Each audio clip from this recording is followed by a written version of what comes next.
Welcome to today's video, where we're going to explore one of the most powerful features in PowerBI query table, synonyms and descriptions. If you've ever struggled to make sense of complex data models, or found it difficult to understand what a particular column represents, then this video is for you. In PowerBI, working with large datasets can be overwhelming, especially when dealing with tables that have hundreds of columns. That's where query table, synonyms and descriptions come in. They help simplify the process of understanding your data by providing a clear and concise description of what each table and column represent. In this video, we'll delve into the world of query table synonyms and descriptions, exploring how to create them, how they work, and most importantly, how they can benefit your PowerBI workflow. So, let's start with the basics. What are query table synonyms and descriptions? Simply put, a synonym is an alternative name for a table or column that helps make it more understandable to end users. A description, on the other hand, provides additional context about what a table or column represents. To create synonyms and descriptions in PowerBI, you need to navigate to the model view.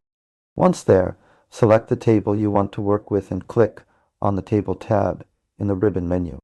From here, you can start creating synonyms for your tables by clicking on the Synonyms button.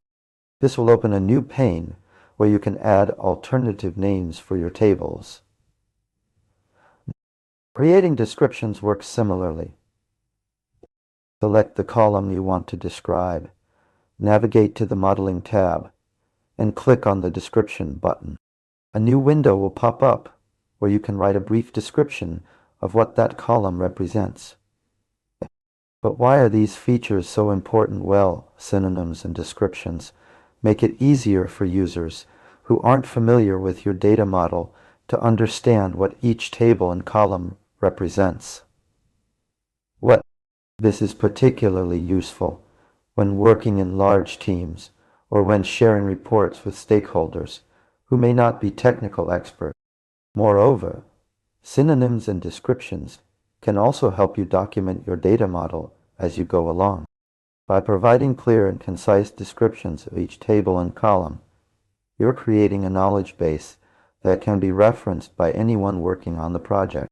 Let's take an example to illustrate this point. Suppose we have a table called Customer ID, but the actual name is not very descriptive.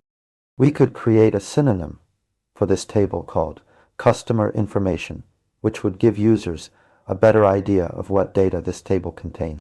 Additionally, we could add a description that explains in more detail what kind of customer information this table holds. So, to recap the main points discussed in this video, query table synonyms and descriptions are powerful features in PowerBI that help simplify complex data models.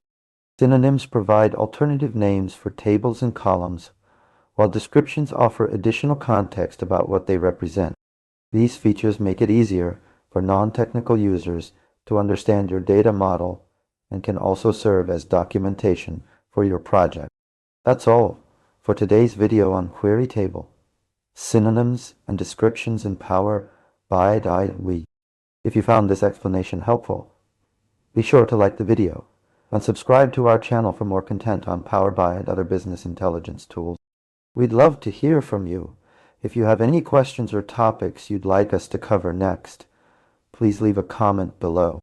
Don't forget to check out some of our other videos where we explore more advanced features in PowerBI. Thanks for watching, and we'll catch you in the next video.